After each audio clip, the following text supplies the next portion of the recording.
99페이지. 우리 강의 노트 99페이지에 보시니까 포트폴리오 이론 있죠? 우리 교재는 320페이지 있을 겁니다. 320페이지. 자, 원래 이제 포트폴리오의 이론을 이제 원래 마코위치라는 사람이 1952년도에 시카고 대학교에서 이제 박사학위 논문으로 요 논문을 발표했는데, 이렇게, 근데 그 당시에 당대 최고의 경제학자가 누구였냐면, 우리 경제학을 공부하신 분들은 합리주의론자 해갖고, 프리드먼이라는 사람이 그 대학교 교수였었습니다. 지도교수.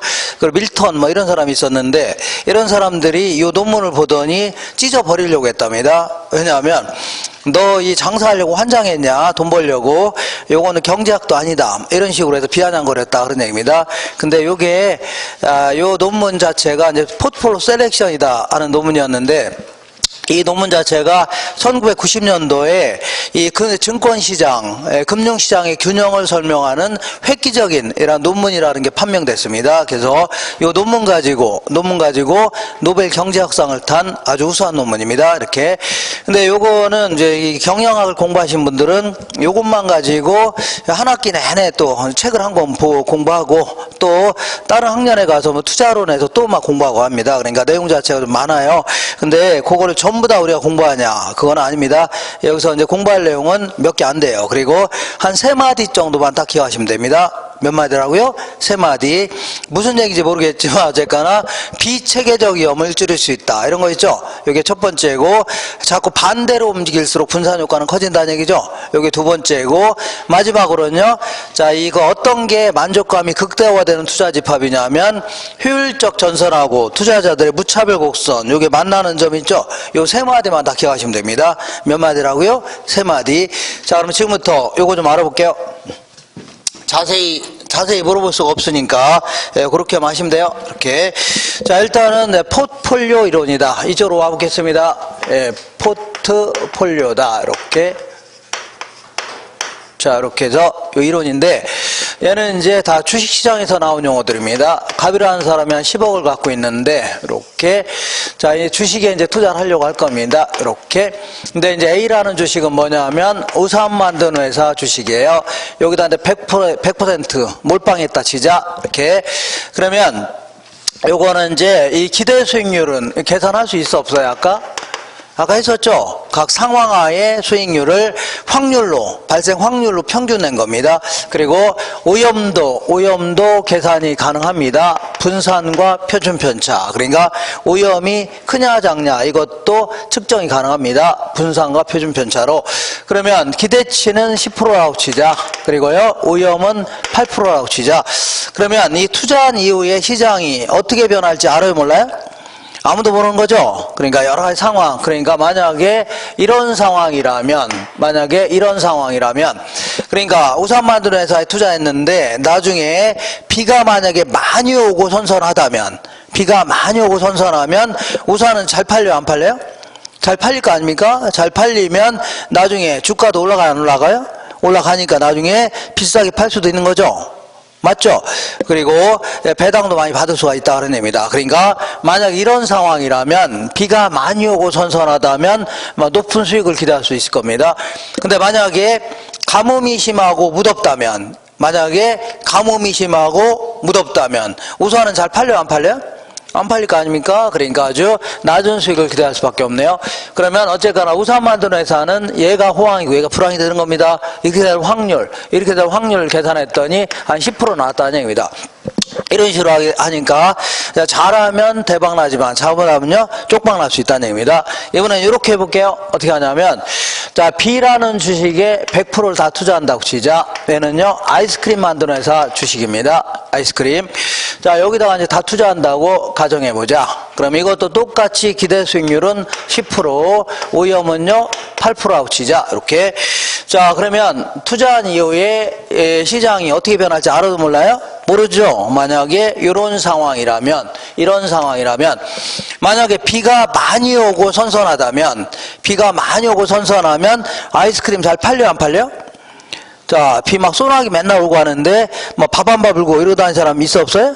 거의 없겠죠. 아니면요, 날씨가 항상 막 쌀쌀하고 해갖고 입술도 막 푸릇푸릇한데 여기다가 뭐 돼지바 이런 거 먹고 다니진 않겠죠. 그러니까 아주 낮은 수익을 기대할 수밖에 없네요. 근데 만약에 자, 이 가뭄이 심하고 무덥다면 아이스크림 잘 팔리겠죠? 이때는 또 높은 수익을 기대할 수 있네요. 이렇게. 이것도 마찬가지로 잘못하면 쪽박 나지만 잘하면요, 대박 날 수 있죠? 이렇게. 이런 식으로 하나하나 투자하게 되면 잘하면 대박, 잘못 쪽박 나는 바람에 위험이 클 수밖에 없다. 그런 얘기입니다. 자, 그러면 지금부터 자, 이런 식으로 한번 이렇게 볼게요. 요 주식을 이렇게 편의상 반반씩 쪼개서 투자한다고 가정해 보자. 이렇게 여기다가 2분의 1 투자하고 여기다 2분의 1 투자한다. 이렇게. 자, 이런 식으로 투자하는 거를요, 분산 투자한다. 이렇게 표현합니다. 어떻게 투자한다고요? 분산 투자한다. 그래서 분산 투자의 대상이 된 집합물, 요거를요, 이 포트폴리오 이렇게 얘기합니다. 이걸 뭐라 한다고요? 네, 포트폴리오다. 이렇게. 자, 그래서 원래는 이제 포트폴리오라는 표현 자체가 어디서 나온 용어냐면, 이 서류 가방, 서류철 이런 데서 나온 용어입니다. 서류 가방 이런 거라고요. 서류철 이런 데서 나온 용어인데 어원이 거기서부터 시작된 겁니다. 그러니까 저도 이제 그 지방에서도 이제 강의하고 합니다. 이렇게 하고 하는데 그때 이제 들고 갈 때 가방에다가 뭐 여러 가지 넣고 다녀 안 넣고 다녀? 넣고 다닙니다. 빤스 이런 것도 넣고 다닙니다. 그리고 칫솔, 치약 이런 거 잡다한 거 책도 넣고 다니죠. 그러니까 여러 가지를 다 집어넣은 거라고 해서 이걸요 포트폴리오 해줍니다. 일종의 이제 자 포트폴리오 하면 뭐 자산의 집합 아니면요 우리 이제 그 미술 같은 거 하는 사람들은 여러 가지 작품 집 같은 거 있죠. 이런 걸요 포트폴리오 이렇게 합니다. 요때 이제 포트폴리오를 구성했을 때의 기대 수익률 요거 매우 자주 물어보니까 계산할 줄 아셔야 됩니다. 그리고 포트폴리오 구성했을 때의 그 위험 요거는 의미는 알아야 되지만 그 계산 문제는 안 물어봅니다. 왜냐하면 요거는 일반 계산기로 계산하기도 굉장히 힘들 뿐만 아니라 상당히 복잡합니다. 무지막지하게 복잡하기 때문에 공분산 이런 걸 가지고 계산하기 때문에 안 물어봐요. 다만 의미는 아셔야 됩니다. 요건 할 줄 아셔야 돼요. 요거는 어떻게 하냐면 이렇게 합니다. 자, 각 자산의 기대 수익률에다가 투자 비율을 곱하면 됩니다. 그러니까 10% 곱하기 2분의 1 플러스 10% 곱하기 2분의 1 하면 몇 프로라고요? 그 10% 나옵니다. 이렇게. 요게 바로 포트폴리오를 구성했을 때의 기대 수익률입니다. 자, 만약에 여기다가는 3분의 2 투자하고 여기다 3분의 1 투자했다. 그러면 10% 곱하기 3분의 2 플러스 10% 곱하기요 3분의 1 해주면 됩니다. 이런 식으로 투자 비율을 곱하면 돼요. 이렇게.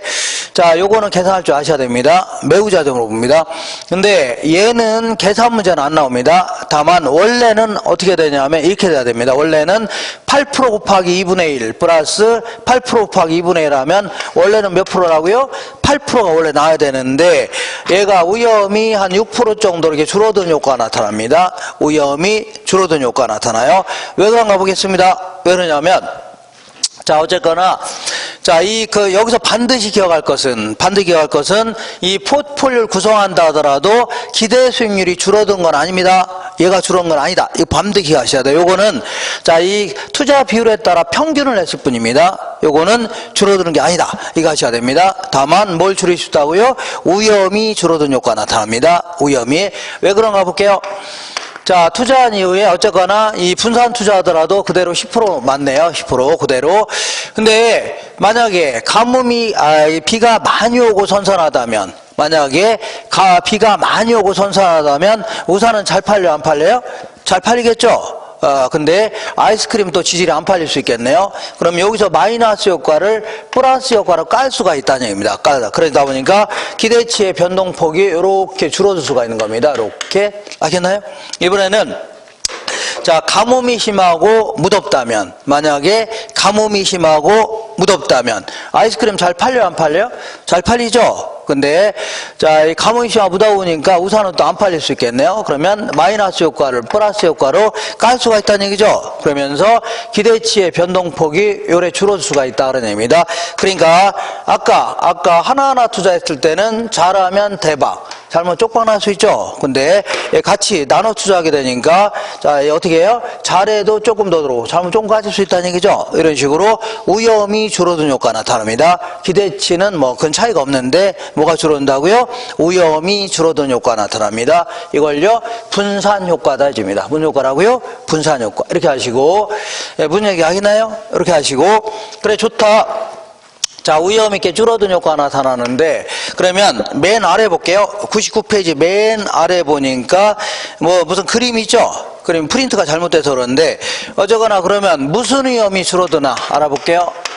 오염도 여러 가지가 있나 본데요. 무슨 오염이 줄어드냐 이렇게 알아볼게요. 자, 이 사람이 이 주식 투자에서 돈을 많이 벌어갖고 이번에는 어디로 왔냐면 서울의 신림동에 왔습니다. 서울의 신림동에 와갖고 갑이라는 분이 30억을 끌어모아서 자, 이 부동산 고시원을 이제 투자하려고 합니다. 고시원에 투자하려고 하는데, 자, 고시원을 30억짜리 하나를 투자하는 게 아니라 3개 나눠 투자했다고 치자. A라는 고시원, B라는 고시원, C라는 고시원에 이렇게 쪼개서 나눠 투자했습니다. 이렇게. 자, 그러면, 자, 이 투자한 이후에 미래 시장 상황은 알 수 있어, 없어요? 미래에 어떻게 바뀔런지 알아요, 몰라요?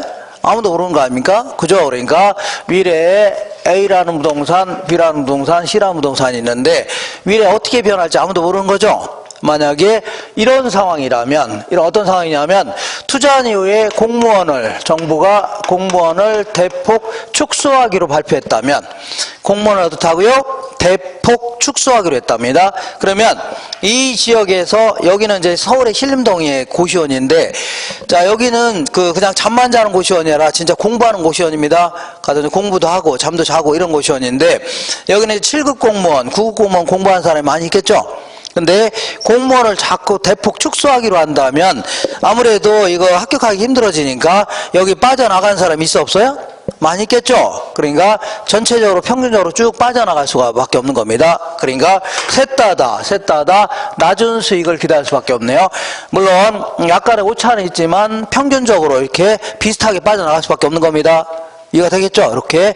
근데 만약에 이런 상황이라면, 어떤 상황이냐면, 자, 지금 사법시험제도가 2007년도에 폐지가 됐는데, 이때부터 폐지됐는데, 만약에 사법시험제도를 만약에 부활하기로 했다면, 자, 그러니까 지금은 사법시험제도가 이제 폐지되는 바람에 여기 가면 텅텅 비어 있습니다.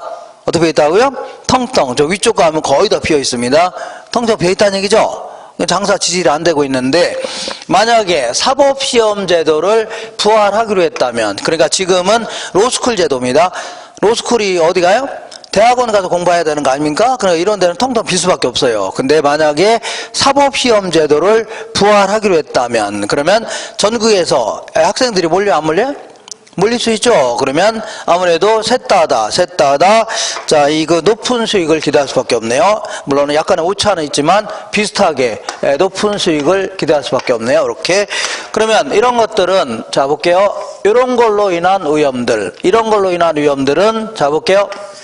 만약에, 자, 정부가 공무원을 대폭 축소하기로 했다면 전체적으로 뭐 10% 정도 다 떨어질 수밖에 없는 겁니다. 물론, 자, 이 고시원마다 오차는 있지만 어쨌거나 평균 잡았을 때는 전체적으로 떨어질 수밖에 없는 겁니다. 알겠죠? 전체적으로, 평균적으로. 자, 그리고 사법시험제도를 부활하겠다면 전체적으로 다 올라갈 수밖에 없는 겁니다. 약간의 오차는 있지만 전체적으로, 평균적으로 올라갈 수밖에 없어요. 그러니까 이런 것들은 절대 분산 투자하더라도 제거할 수 없는 위험입니다. 제거할 수 없어요. 근데 만약 이래 볼게요. 만약에 이렇게 볼게요. 요거는 이제 아줌마들을 채용해서 학생들한테 밥도 해먹입니다. 밥도 해먹이는데, 자, 만약에 A라는 고시원은 음식 맛이 아주 좋은데 B씨는 상대적으로 아주 음식 맛이 안 좋다면 이럴 수도 있어, 없어요? 있죠. 그러면 소문 금방 나요, 안 나요? 금방 납니다. 그죠? 그러다 보니까, 자, 이렇게 되겠네요. A라는 고시원은 음식 맛이 좋으니까 아무래도 막 학생들 몰리려고 하죠. 그러니까 높은 수익을 기대할 수밖에 없네요.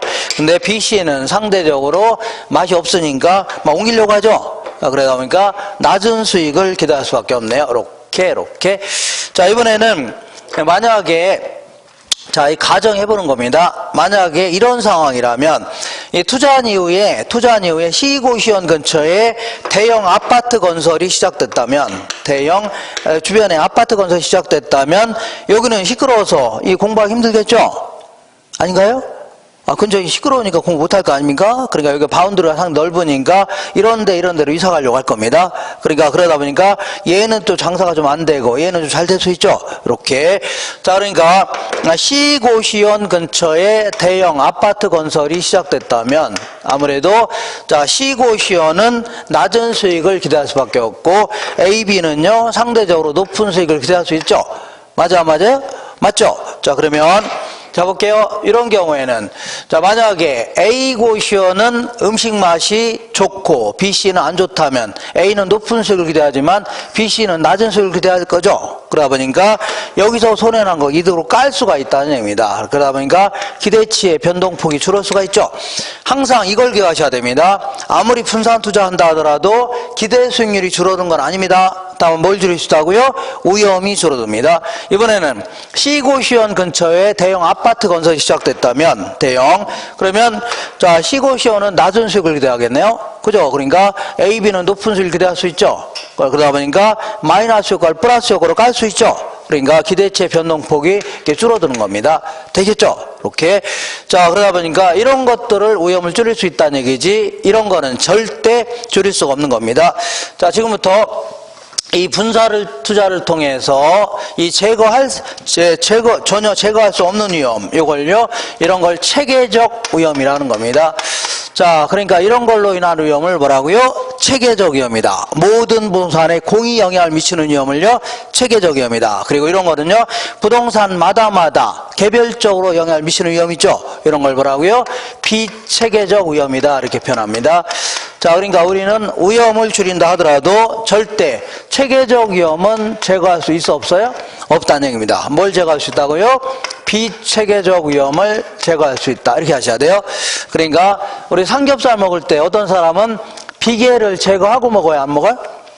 제거하고 먹죠. 그러니까 비계는 뭐라고요? 제거하고 먹어야 된다. 이렇게 하시면 되겠네요. 비계는요, 제거하고 먹어야 된다. 이게 여기 이제 이렇게 대충 아시겠나요?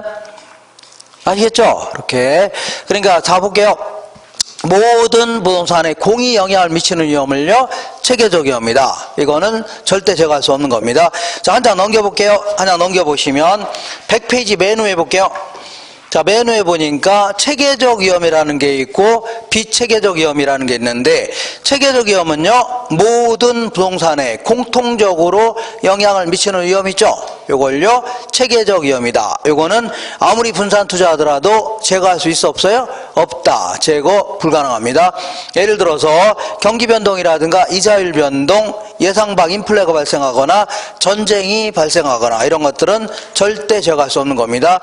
근데 그 밑에 비체계적 위험은요, 부동산마다 개별적으로 영향을 미치는 위험을요, 요거를 비체계적 위험이라는 겁니다. 요거는 분산 투자를 통해서 제거할 수 있어 없어요? 있다는 얘기입니다. 예컨대 어떤 부동산은 노사 문제가 심하고 어떤 부동산은요, 매출이 저조하다든가 어떤 주식은요, 신제품을 개발했다든가 이런 거 다 뭐라고요? 자, 이 제거할 수 있다는 얘기죠. 이렇게 하시면 됩니다. 항상 사고의 폭을 넓혀야 됩니다. 자, 사후의 폭은, 그러니까 이게 우리나라 전체의 부동산이 될 수도 있고, 때로는요, 신림동에 있는 고시원들 있죠? 한정돼서도 그 생각해 볼 수가 있는 겁니다. 다시 볼게요. 자, 여기 볼게요. 신림동에 있는 모든 부동산에 공히 영향을 미치는 위험을 뭐라고요? 체계적 위험이다. 부동산마다 개별적으로 영향을 미치는 걸요, 비체계적 위험이다. 비체계적 위험을 줄일 수 있다. 그런 얘기입니다. 되겠죠? 그래서 지금은 자, 이 신림동에 가면은 거기 사법시험이 이제 없어지는 바람에 2017년도 2차 시험을 끝으로 해서 사법시험 제도가 완전히 없어졌습니다. 그래서 지금은 이제 로스쿨 제도입니다. 로스쿨은 이제 법률 전문 대학원이죠. 대학원 가서 공부해야 됩니다. 그러다 보니까 여기가 이제 지금 텅텅 비어 있습니다. 많이 비어 있어요. 옛날에는 잘 나갔었는데. 그래서 근데 이제 국민들한테 설문조사를 했었는데 예전에 국민들의 한 80% 이상이 로스쿨 제도보다는 뭐라고요? 사법시험 제도를 존치하기를 원합니다. 사법시험 제도를요, 존치하기를 원하는데 지금 완전히 없어졌기 때문에 좀 안타깝네요. 그죠? 왜 그러냐면 이 로스쿨 제도가 상당히 문제가 많아요. 여러 가지 문제가 많습니다. 일단은 로스쿨의 대학원에 가서 공부해야 되는 거 아닙니까? 그러다 보니까 이 한 학년도 3년 공부해야 되는데 한 학년도의 학비가 등록금이 2천만 원 정도 됩니다. 2천만 원. 그러면 3년 동안 공부하려면 그것만 해도 얼마요? 6천만 원 아닙니까? 그리고 아예 처음부터 입학할 때도 2천만 원 정도 입학금도 줘야 됩니다. 그러면 학교에다가 순순히 내는 돈만 해도 얼마요? 8천만 원 아닙니까? 8천만 원이죠? 근데 공부하는데, 자, 이 학비만 내고 공부하나요? 자기 생활도 해야 될 거 아닙니까? 그죠? 그러니까, 뭐, 무슨 원룸이라든가 이런 거 아니면 하숙구도 해야 될 거 아닙니까? 이제 책도 사야 되고, 그 다음에 간혹가다 술도 마시고 해야 될까? 밥도 사먹고, 그죠? 그러니까, 그러한 경비까지 합치면 최소한도로 1억 5천은 있어야 됩니다. 최소는요, 1억 5천. 많게는요, 2억 정도는 있어야지 공부할 수 있는 거 아닙니까? 맞죠? 그러니까, 아무래도 그 집이 돈이 없는 사람들은, 가고 싶어도 못 가는 겁니다. 무슨, 이거 보내려고 하니까 돈이 너무 많이 드는 거 아닙니까? 그죠? 집 한 채 같은 게 막 날아가고 하니까, 가고 싶어도 못 가는 겁니다. 그러다 보니까 결국은, 그 돈이 있는 사람이 있죠? 돈이 있는 사람들이 거의 다 법조인이 되는 이러한 그 세상이 될 수밖에 없습니다. 그리고, 자, 아무래도 이 돈이 많은 그 부유한 자제들 있잖아요. 걔네들이, 평생이 아니라 많이는 안 살았지만, 부모님 밑에서 이제 호의호식 아내들 아닙니까? 그러니까 얘네들이 어떤 서민들의 고충 같은 거 알아요, 몰라요? 잘 모를 거 아닙니까? 그걸 어떻게 대변합니까? 그네들이. 그잖아요? 그것도 문제고, 그 다음에 이 법률 전문 로스쿨에 가려면, 주로 이제 거기서 이제 학생을 뽑는데, 주로 이제 명문대 위주로 막 뽑습니다, 거기서. 그러니까, 이거 비명문제라든가 고졸 같은 이런 사람들은 거기 들어가 엄두도 안 나면, 엄두가 아니라 아예 못 갑니다. 아예 고졸 같은 경우는 특히 법조인이 될 수도 없는 겁니다. 그러면 구조도 문제가 되는 거고, 그 다음에 이거는 이제 대학원이기 때문에 일반 대학하고 틀리게 입시 과정 있죠? 입시 과정을 철저히 비공개로 하고 있습니다. 그러다 보니까 계속 불협화음이 나오는 게, 고위 관료의 자식이라든가 아니면요, 뭐 정치인의 자제들, 그리고 또 뭐가 있어요? 무슨 대기업 사장들 있죠? 얘들이 알게 모르게 편법적으로 막 대학원에 막 가고 합니다. 상당히 문제가 됩니다. 여러 번 나오는데 계속. 요것도 상당히 문제예요. 요것도 문제고. 어쨌거나 1년에 보통 이제 로스쿨에 이제 거기서 이제 배출하는 사람이 2,000명 가까이 됩니다. 몇 명이라고요? 2,000명 가까이 이렇게 돼서 법률 서비스를 좀 늘리겠다. 그리고 고시 낭인을 없애면서 법률 서비스를 높이겠다. 이런데 문제는 하도 많이 배출하다 보니까 거의 이제 10명 중에 한 4명 놀고 있습니다. 그 졸업한 사람이죠? 14명이 놀고 있어요. 놀고 있고, 그리고 이제 소위 로펌이라고 해서 법률 전문 법인들 있죠?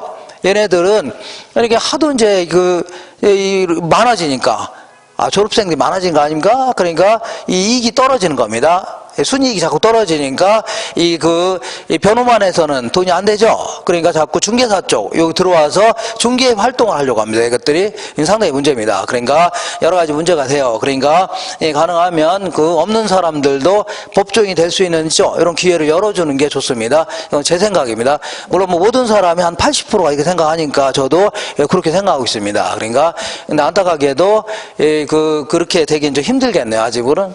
그잖아요. 그래서 어쨌거나 돈 있는 자들이 결국은 여러 가지 권력을 세습하는 이러한 형태의 로스쿨 제도는 제 차원은 상당히 반대를 합니다. 여러분들은 찬성할지 모르겠는데 저는 개인적인 생각은 이렇게 사법시험 제도가 부활되는 게 오히려 합당하지 않나 이렇게 생각됩니다. 되겠죠? 이렇게 하시고, 자, 이번에는 좋다. 비체계적 위험을 줄일 수 있다. 그런 얘기인데, 그러면 어떤 식으로 투자하는 게 분산 효과가 더 커질 수 있냐? 이거 알아볼게요. 분산 효과가 더 커질 수 있냐? 자, 그러면 이 사람이 또다시 이제 주식시장에 돌아왔습니다. 주식시장에 돌아와서, 자, 한 10억 정도 가지고 일부는 우사 만드는 회사, 일부는요, 자, 장화 만드는 회사에 투자했습니다. 만약에 이렇게 투자한다면, 이런 식으로 투자한다면, 자, 볼게요. 이렇게 투자한다면, 얘들은 나중에 시장 상황이 변할 때 같이 움직일 가능성이 높습니다. 어떻게 움직인다고요? 같이. 얘네들은 이제 같이 움직일 가능성이 높아요. 자, 근데 이제 자꾸 같이 움직인다면 아무래도 분산 효과는 떨어집니다. 그렇잖아요? 그러니까 이런 경우는 분산 효과가 작다 해줍니다. 자꾸 같이 움직이는 것끼리 분산 투자하면 분산 효과는 작다. 근데 이 10억 가지고 일부는 장화, 일부는요 아이스크림 만드는 회사에 투자했다고 치자. 이런 식으로 투자하게 되면 얘네들은 나중에 시장 상황이 바뀔 때 반대로 움직일 가능성이 매우 높습니다. 어떻게 움직이냐고요? 반대로. 그죠? 그러면 자꾸 반대로 움직이는 것끼리 분산 투자하는 게 분산 효과는 커진다 해줍니다. 이렇게. 자, 그러면 어쨌거나 상관계수가 뭔지 모르겠는데 상관계수를 뭐 계산해봐라 이건 안 물어봅니다. 이건 더 복잡해요. 그건 안 물어봅니다. 다만 상관계수는 같이 움직이는 정도 이렇게 생각하시면 됩니다. 어떻게 움직인다고요? 같이 자꾸 움직이려고 하는 정도 있죠.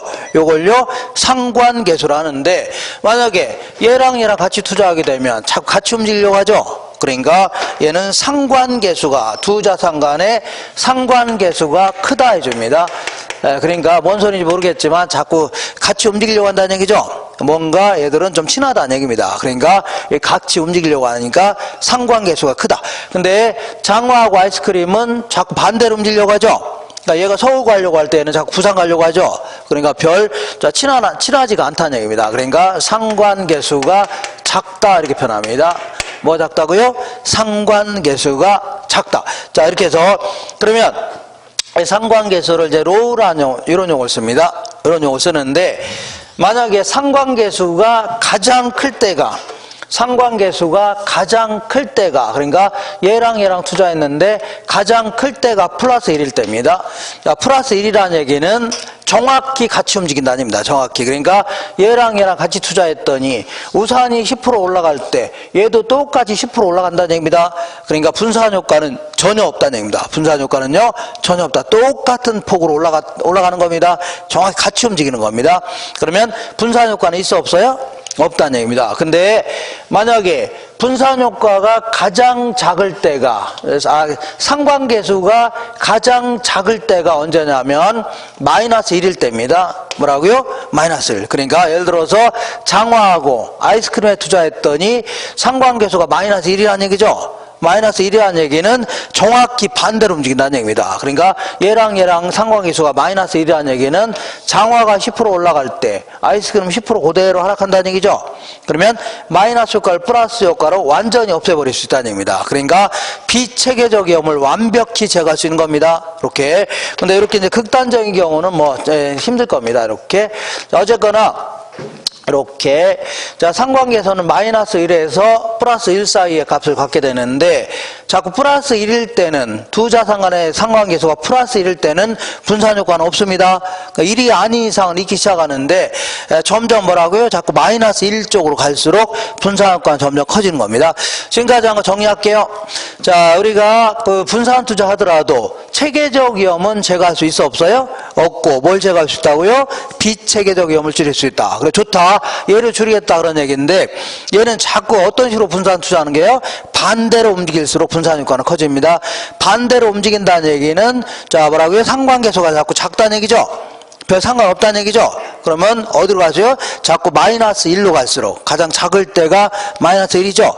이쪽으로 갈수록 분산 효과는 커진다. 정리할 수 있죠? 이렇게 하시면 됩니다. 자 그러면 이쪽으로 오겠습니다. 이쪽으로 올게요.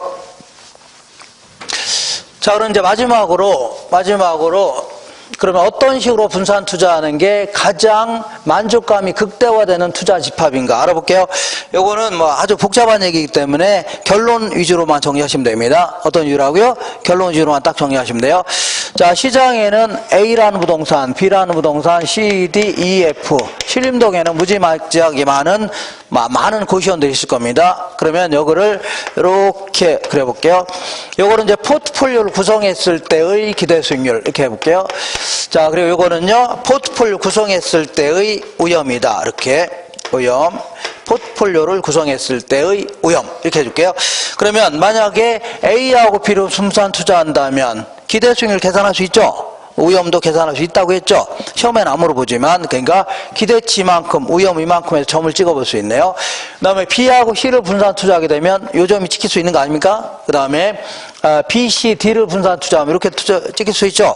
그 그 다음에 D하고 E를 붙였다면 이렇게 찍힐 수 있네요. 이런 식으로 해서 자, 시장에는 자산 항목을 달리하고 투자 비중을 달리하게 되면 수많은 포트폴리오의 집합들을 만들어 볼 수 있는 겁니다.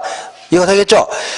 자, 시장에는 여러 부동산이 있을 거 아닙니까? 이 항목을, 구성 항목을 달리하고 투자 비율을 또 달리할 수 있죠? 이렇게 하게 되면 수많은 포트폴리오의 집합들을 만들어 볼 수 있다는 얘기입니다. 이렇게. 자, 그러면 요 중에서, 아이고. 자, 좌상향 쪽에, 자, 이 중에서 좌상향 쪽에 있는 포트폴리오를 한번 매끄럽게 연결해 보겠습니다. 매끄럽게. 자, 좌상향이니까, 요렇게 매끄럽게 딱 연결하면, 요걸 뭐라 하냐면, 효율적 전선이다. 혹은 효율적 프론티어, 이렇게 얘기하는데, 자, 모든 사람들은 오염 회피형 투자자라면, 뭐라고요? 오염 회피형 투자자라면 요선 내에 있는 포트폴리오를 선택하려고 합니다. 요선 내에 있는 거. 왜 그런가 볼게요. 왜 그러냐면, 자, 어디 갔어요? 요선 내에는 수많은 포트폴리오들이 있어, 없어요? 이런 것들이 있겠죠? 있어, 없어요?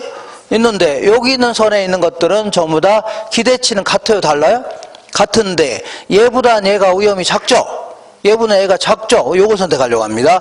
반대로 요선 내에도 수많은 포트폴리오들이 있는데 이런 것들은 전부 다 위험이 같아요, 달라요? 같잖아요. 같은데 얘보다는 얘가 기대치가 높죠? 얘보다는 얘가 높죠? 요걸 선택하려고 하는 겁니다. 되겠죠? 다시 할게요. 자, 모든 사람들은 오염 회피형 투자자라면, 전부 다 오염 회피형 투자자를 가정한다면, 어디 갔어요? 요선 내에 있는 포트폴리오 선택하는 겁니다. 수많은 포트폴리오 중에서 요선 내에 있는 걸 선택하려고 합니다. 근데 어떤 사람은 요걸 선택하고 어떤 건 요걸 선택한다는 얘기죠? 요거는 투자자마다 위험 회피 성향이 다를 수가 있다는 얘기입니다. 위험 회피 성향. 자, 결론만 다 기억하시면 됩니다. 좀 까탈스럽습니다. 자, 요게 뭐가 있냐면 이렇게 볼게요. 요거는 우유가 있고 요거는요. 요거는 쓰레기라고 치자. 쓰레기. 자, 어떤 사람이 쓰레기 한 봉지 치울 때 우유를 한 병 주겠답니다. 그러면 요때의 그 사람의 만족감이 요거라고 치자. 만족감, 효용이 이만큼이라 치자. 근데 이 사람이 쓰레기 한 봉지 더 치우랍니다. 쓰레기 한 봉지 더 치우라면 우유를 한 병 정도 더 준다면 만족감이 같을 수 있어, 없어요? 같을 수 있죠. 그러니까 요 점이 얘나 만족감이 차이가 없다는 얘기 아닙니까? 이거를요, 효용이 무차별하다. 차이가 없는 걸요, 효용이 무차별하다. 이렇게 됩니다. 그러면 만약에 쓰레기 한 봉지 더 치우랍니다. 그러면 우유를 한 병 더 준다면 같을 수도 있겠네요. 이렇게. 그러면 요 점이 지키네요. 이렇게 해서 만족감이 같은 점들을 쭉 연결한 거, 요거를 무차별 곡선 해줍니다. 뭐라고요? 무차별 곡선이라는데, 아니 왜 이렇게 커브 형태로 그려집니까? 요거는 이제 한계 효용이 체감해서 그런 거니까 그거는 시험에서 안 물어봅니다. 그냥 커브 형태로 그려진다. 이거 하시면 돼요. 무슨 형태라고요? 커브의 형태로 그려진다. 이거 하시면 됩니다. 그러면 만약에 쓰레기 한 봉지 치울 때 우유를 한 병 줄 때의 만족감이 요건데 쓰레기 한 봉지 치우면서 우유를 2병 주겠답니다. 2병 주죠? 요거는 만족감이 같은 거예요? 커진 거예요? 커진 거 아닙니까? 그러니까 만족감이 커지면 이러한 형태로 그려집니다. 그러니까 이 좌상향 쪽으로 자꾸 갈수록 만족감은 점점 커지는 겁니다. 이렇게. 그러면 우리 같은 위험 회피형 투자자는 자, 위험이 동일하다면 기대치가 자꾸 큰 걸 좋아합니다. 예, 여기다가 기대 수익률을 쫙 집어넣으면 되겠네요. 그 다음에 기대치가 동일하다면 그 위험은 작은 걸 좋아하죠. 쓰레기는 덜 치우는 걸 좋아할 겁니다. 여기다 위험을 여기다 집어넣으면 됩니다. 이렇게. 자, 이렇게 해서 이제, 자, 요 무차별 곡선이 자꾸 좌상향 쪽으로 갈수록 만족감은 점점 커지는 겁니다. 그러면, 마지막으로, 자, 볼게요. 이렇게, 요거는 이제 기대 수익률이고, 요거는요, 위험인데, 자, 어떤 사람은 무차별 곡선이 이렇게 상당히 급한 형태로 그리는 사람이 있는가 하면, 갑이라는 사람. 어떤 사람은요, 상당히 이게 완만한 형태로 그려진 사람이 있습니다. 을이라는 사람. 그러면 갑 입장에서는 요 점과 이 점이 만족감이 같아요, 달라요? 같다는 얘기입니다. 아, 만족감이 같은 점을 쭉 연결한 거죠? 그러면 을이라는 사람은 이 점과 이 점이 만족감이 같아요, 달라요? 같다는 얘기죠? 같다는 얘기입니다. 그러면 갑이 의미하는 게 뭐냐면, 갑이라는 사람은 위험이 이만큼 커질 때 기대치가 이만큼 높아진다면 만족감이 똑같다는 얘기입니다. 같다는 얘기입니다. 근데 을이라는 사람은 이 점과 이 점이 만족감이 같아요? 달라요? 같죠? 이 사람이 의미하는 게 뭐냐면, 자, 기대치가 똑같이 커질 때 얘는 이만한 위험도 감수하겠다는 얘기죠. 위험이 뭐라고요? 잘하면 대박. 자꾸 쪽박 나는 거 있죠? 요것도 감수하겠다는 얘기입니다. 그러니까 상대적으로 갑 같은 사람을요, 보수적 투자자 이렇게 얘기합니다. 그 다음 을 같은 사람은요, 상대적으로 위험을 더 많이 감수하려고 하는 거죠. 이런 사람을요, 공격적 투자자다 이입니다. 이렇게. 아이고 힘들어라. 어떻게 좀 그래서 이거 다 지워도 되죠? 결론만 다 기억하시면 됩니다. 결론. 자, 그러니까 마지막으로 이 보수적 투자자의 무차별곡선은 상당히 급한 형태로 그려집니다. 이런 식으로. 이거는 보수적. 그다음 공격적 투자자는요, 상당히 이렇게 완만한 형태로 그려집니다. 공격적 투자자. 그러면 보수적 투자자 같은 경우에는 아무래도 이 점보다는 이 점이 만족감이 크죠? 얘보다 얘가 큰데 이거는 구입할 수 없는 점 아닙니까? 그러니까 만족감이 가장 극대화된 지점이 어디냐면 효율적 전선하고 무차별곡선이 만나는 접점이라고 합니다. 맨 교차점이 아니라 접점. 맨 끝에서 만나는 점 있죠? 요거를 선택하려고 합니다. 요게 가장 만족감이 극대화되는 투자 집합입니다. 그 다음에 공격적 투자자는요, 요 점에 있는 걸 선택하려고 하겠네요. 그러다 보니까 상대적으로 공격적인 투자자가 보수적 투자자보다는 자, 위험도 좀 크고 기대치도 높은 거 있죠? 요거 선택하려고 합니다. 이렇게 해서 자, 이 여러 가지 얘기했지만 사실 한 3가지 정도로 추격할 수 있습니다. 다시 볼게요. 분산 투자하게 되면 위험을 줄어드는데 무슨 위험이라고요?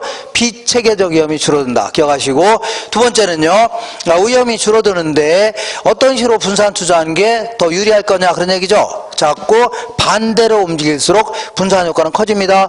그죠? 반대로 움직인다는 얘기는 별 친하지가 않다는 얘기죠. 상관계수가 작을수록 분산 효과는 커집니다.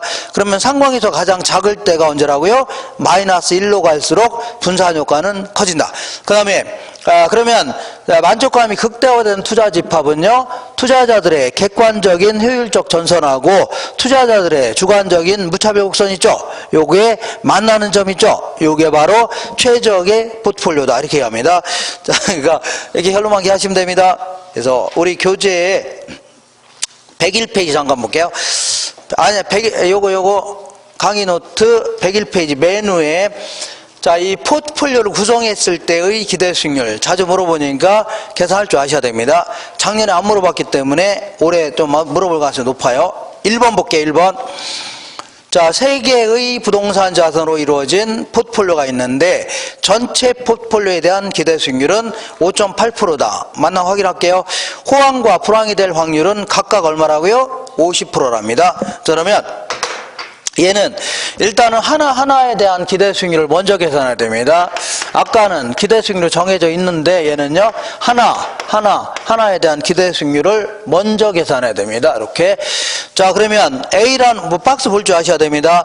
A라는 부동산은 호황일 때는 6% 벌 수 있네요. 6%. 그 다음에 불황일 때는 몇 프로 벌 수 있다고요? 4% 벌 수 있네요. 4%. 우리 전 시간에 한 거 아닙니까? 그리고 자, 이렇게 될 확률은 각각 50%라고 했죠? 그러니까 이렇게 될 확률 0.5, 이렇게 될 확률 얼마라고요? 0.5. 이렇게 해서 다 더해주면 됩니다. 이렇게. 이게 바로 A라는 부동산의 기대 수익률입니다. 자, BC도 똑같이 해주면 되겠네요. BC는 8%, 4%. 8%, 4%. 얘는요, 10%, 2% 이렇게. 자, 그러면 확률은 다 똑같으니까 0.5씩입니다. 요것도요, 0.5. 얘도 얼마라고요? 0.5. 얘도 0.5 해주면 됩니다. 이렇게 해서 전부 다 더해주면 됩니다. 이렇게. 자, 이렇게 더해주면 되는데 얘는 5%가 나옵니다. 얘는요 6%, 얘도 6%. 아니, 어떻게 계산이 이렇게 빨리 나옵니까? 빨리 나오는 이유는 어쨌거나 확률은 같아요, 달라요? 확률 같죠? 그러면 그때는 10하고 1을 더하면 얼마예요? 6이죠? 6 나누기 2에 좀 곧바로 얼마 나와요? 6 나옵니다. 아니, 10하고 1을 더하면 12죠? 12 나누기 2 하니까 얼마라고요? 6 나옵니다. 이렇게 해서 그러니까 그냥 이거 뭐 이렇게 지금 제가 설명의 편의상 설명하려고 써놓은 거지만 사실은요 그냥 계산기 막 두드리면 됩니다. 6% 곱하기 0.5 플러스 4% 곱하기 0.5 이것도 힘들다 그러면 6하고 4를 더하니까 얼마라고요? 10이죠. 10 나누기 2 해주면 됩니다. 곧바로 나와요 안 나와요? 나옵니다. 이렇게. 자, 그 다음에 이제, 그러면 포트폴리오 구성했을 때의 기대 수익률은 어떻게 계산한다고요? 각 부동산의 기대 수익률 5%. 그 다음에요, 6%, 여기다가 투자 비중을 곱하면 됩니다. 투자 비중. 그러니까 맨 왼쪽 칸을 보니까 투자 비중이 A에는 20%, B에는 30%, C에는요, 50% 투자하겠답니다. 그러면 한쪽이 100분율이면 한쪽은 소수점으로 하셔야 곧바로 뭐가 나온다고요? 100분율 자체가 나옵니다. 그러니까 여기다가 20%니까 0.2 곱하면 되고, 여기다가는요, 0.3을 곱하면 됩니다. 여기다가는요, 0.5 곱하면 돼요. 자, 이렇게 해서 전부 다 이렇게 더해주면 됩니다. 이렇게 더해주면 얼마 나오냐면 5.8% 나올 겁니다. 뭐라고요? 5.8%. 자, 이렇게 쓰고 나니까 이제 복잡해 보이는데 사실은 요 논리만 잘 알고 있으면 곧바로 막 계산기만 툭툭툭 두드리면 돼요. 톡톡톡. 톡톡톡톡 아시나요? 톡톡톡. 아, 그래도 이런 게 나오면 곧바로 풀지 마시고 맨 나중에 푸셔야 됩니다. 옆에다 이렇게 체크해 놨다가 나중에 이런 거 연습할 겁니다. 이런 거 괜히 했다가, 열심히 풀었는데 답이 없다. 답이 없네. 이렇게 할 수 있죠? 그럼 반드시 사람 다시 풀게 되어 있습니다. 다시. 그러면 한 10분 걸려서 답이 나와야 되는데, 10분 걸렸는데도 답이 안 나올 수 있죠? 답이 안 나올 가능성이 90%입니다. 답이 나올 가능성은 10%밖에 안 돼요. 그러니까 왜 그러냐면 처음에 그 계산했는데 답이 안 나왔다. 그 이유는 계산이 잘못돼서 안 나올 가능성은 10%밖에 안 됩니다. 자기가 뭘 잘 몰라서 이상하게 풀어서 그런 겁니다. 그러니까 또 풀어도 답이 안 나올 가능성이 높아요. 그러니까 가능하면 맨 끝에서 하는 겁니다. 어디냐? 나중에 이런 거 연습할 거예요. 자, 우리 교재에 자 352페이지 보겠습니다. 이 뻘건한 책 가져왔나요? 352페이지.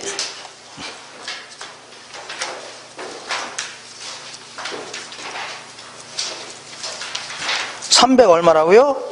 52페이지 잠깐 볼게요. 4번 볼게요.